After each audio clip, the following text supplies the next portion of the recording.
Eventos finais, capítulo 11. Enganos satânicos nos últimos dias.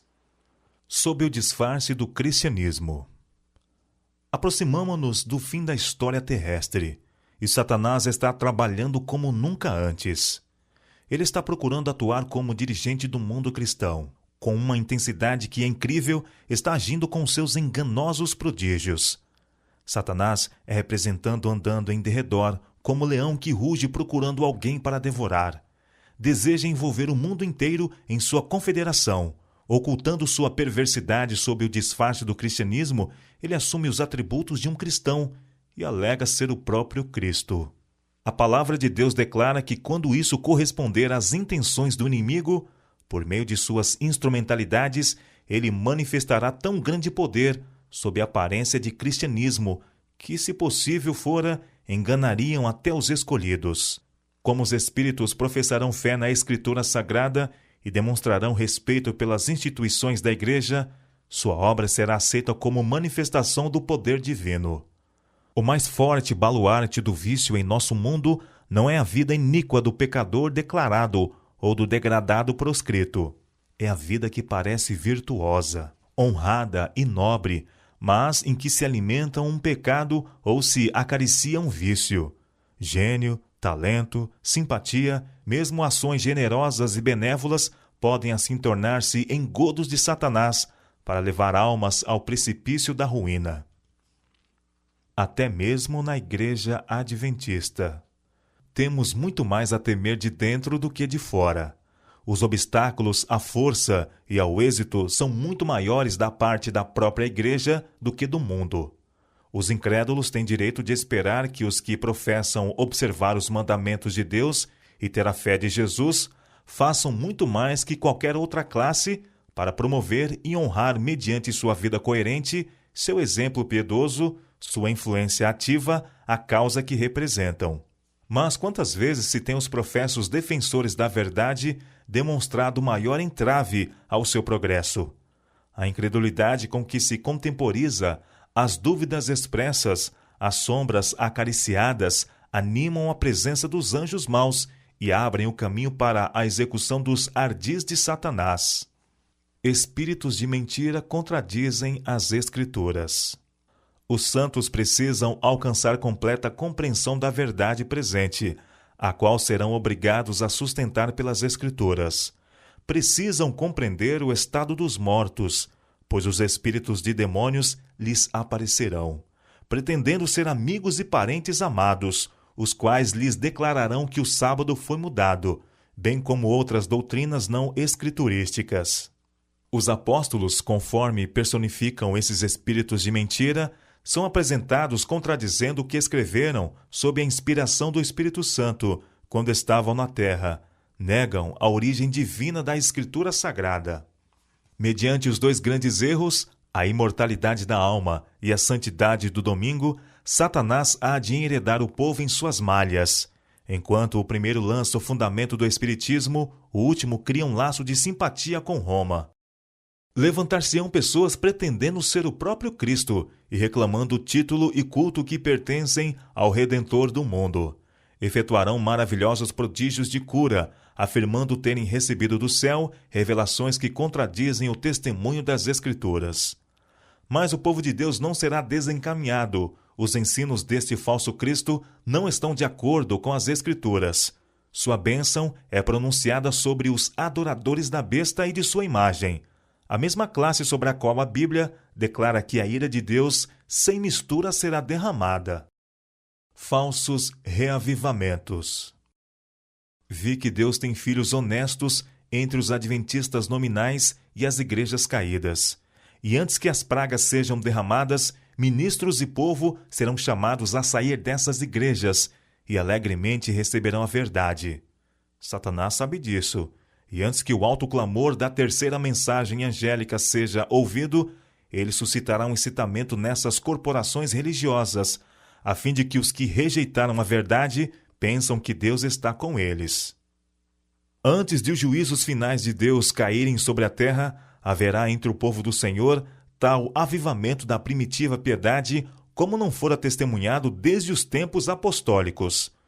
O inimigo das almas deseja estorvar esta obra, e antes que chegue o tempo para tal movimento, esforçar-se-á para impedi-la, introduzindo uma contrafação. Nas igrejas que puder colocar sob seu poder sedutor, fará parecer que a bênção especial de Deus foi derramada. Manifestar-se-á o que será considerado como grande interesse religioso. Há um excitamento emotivo, mistura do verdadeiro com o falso, muito apropriado para transviar. Contudo, ninguém necessita ser enganado. À luz da palavra de Deus, não é difícil determinar a natureza destes movimentos. Onde quer que os homens negligenciem o testemunho da Escritura Sagrada, desviando-se das verdades claras que servem para provar a alma e que exigem a renúncia de si mesmo e a do mundo, podemos estar certos de que ali não é outorgada a bênção de Deus. A música torna-se um laço.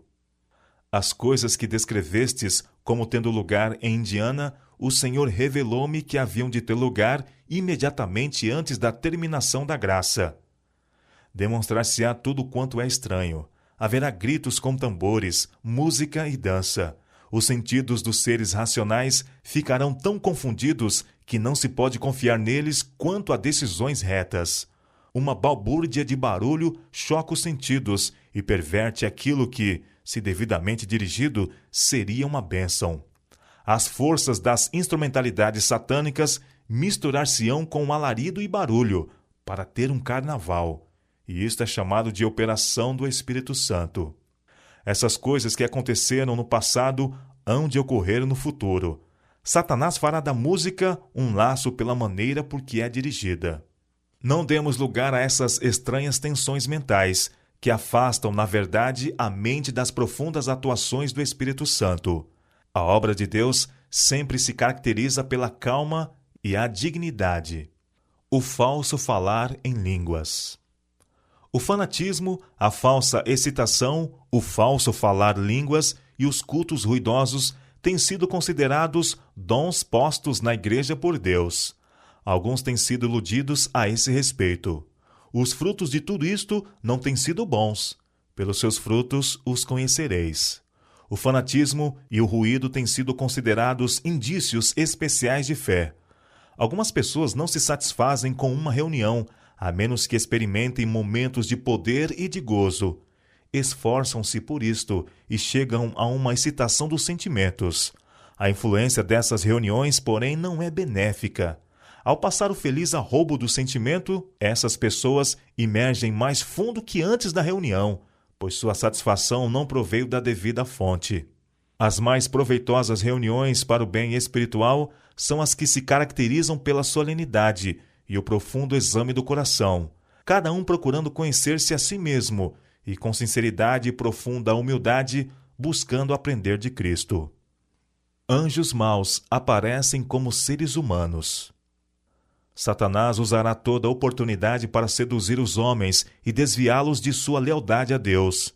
Ele e os anjos que caíram com ele aparecerão na terra como homens, procurando enganar. Anjos de Deus também aparecerão como homens e usarão todos os meios ao seu alcance para frustrar os desígnios do inimigo. Anjos maus, em forma humana, falarão com os que conhecem a verdade. Eles interpretarão mal e desvirtuarão as declarações dos mensageiros de Deus. Os adventistas do sétimo dia esqueceram a advertência dada no 6º capítulo de Efésios? Estamos empenhados numa peleja contra as hostes das trevas. A menos que sigamos nosso dirigente bem de perto, Satanás obterá vitória sobre nós. Anjos maus, disfarçados como crentes, atuarão em nossas fileiras para introduzir um forte espírito de descrença. Não permitais que nem mesmo isso vos desanime, mas trazei um coração leal ao socorro do Senhor contra os poderes das agências satânicas. Esses poderes do mal se juntarão em nossas reuniões, não para receber uma bênção, mas para combater as influências do Espírito de Deus. Personificação dos mortos. Não é difícil para os anjos maus representar tanto os santos como os pecadores que morreram, e tornar essas representações visíveis aos olhos humanos. Essas manifestações serão mais frequentes, e aparecerão desenvolvimentos de caráter mais sensacional à medida que nos aproximarmos do tempo do fim.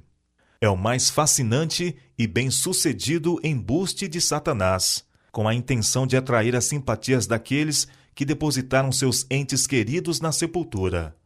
Anjos maus vêm na forma desses entes queridos, relatam incidentes relacionados com sua vida e efetuam atos que eles realizaram enquanto viviam. Desse modo, levam as pessoas a crer que seus amigos falecidos são anjos que pairam sobre essas pessoas e se comunicam com elas. Esses anjos maus, que aparentam ser os amigos falecidos, são encarados com certa idolatria, e para muitos, suas palavras têm mais valor do que a palavra de Deus. Ele, Satanás, tem poder para fazer surgir perante os homens a aparência de seus amigos falecidos. A contrafação é perfeita. A expressão familiar, as palavras, o tom da voz são reproduzidos com maravilhosa exatidão. Muitos serão personificados por espíritos de demônios, personificando parentes ou amigos queridos e declarando as mais perigosas heresias. Estes visitantes apelarão para os nossos mais ternos sentimentos de simpatia, efetuando prodígios para apoiarem suas pretensões. Satanás personifica a Cristo. O inimigo está se preparando para enganar o mundo inteiro por seu poder operador de milagres. Ele pretenderá personificar os anjos de luz, personificar a Jesus Cristo. Se os homens são tão facilmente transviados agora, como subsistirão eles quando Satanás personificar a Cristo e operar milagres? Quem ficará inabalado então com suas deturpações? Professar ser Cristo quando é apenas Satanás assumindo a pessoa de Cristo e operando aparentemente as obras do próprio Cristo? Satanás sairá a campo e personificará Cristo, representará mal, usará mal e perverterá tudo ao seu alcance. Um poder de baixo está operando a fim de promover as últimas grandes cenas do drama. Satanás vindo como Cristo e operando todo o engano da injustiça nos que se ligam em sociedades secretas. Satanás se assemelha a Cristo em todos os sentidos.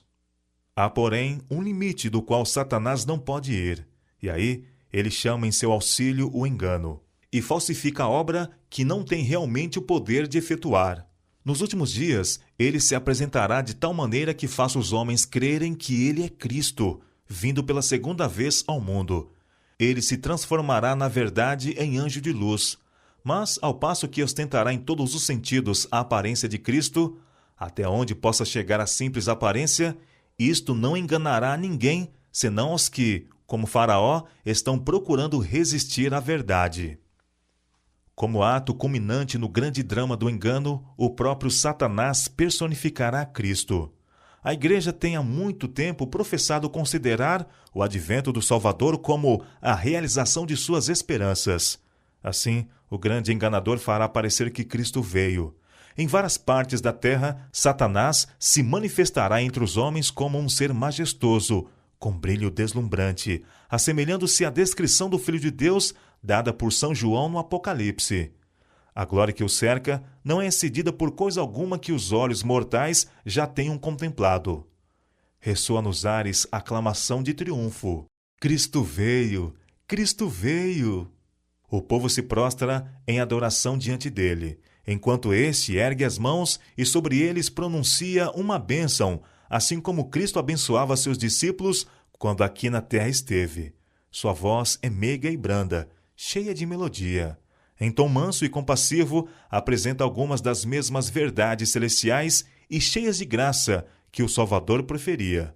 Cura as moléstias do povo e então, em seu pretenso caráter de Cristo, alega ter mudado o sábado para o domingo, ordenando a todos que santifiquem o dia que ele abençoou. Satanás dá a impressão de que responde às orações dos santos. Satanás percebe que está prestes a perder a sua causa. Não pode iludir o mundo inteiro.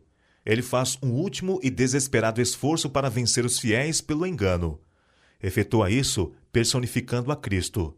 Cobre-se com as vestes da realeza que foram acuradamente descritas na visão de João. Tem poder para fazer isso. aparecerá a seus seguidores iludidos,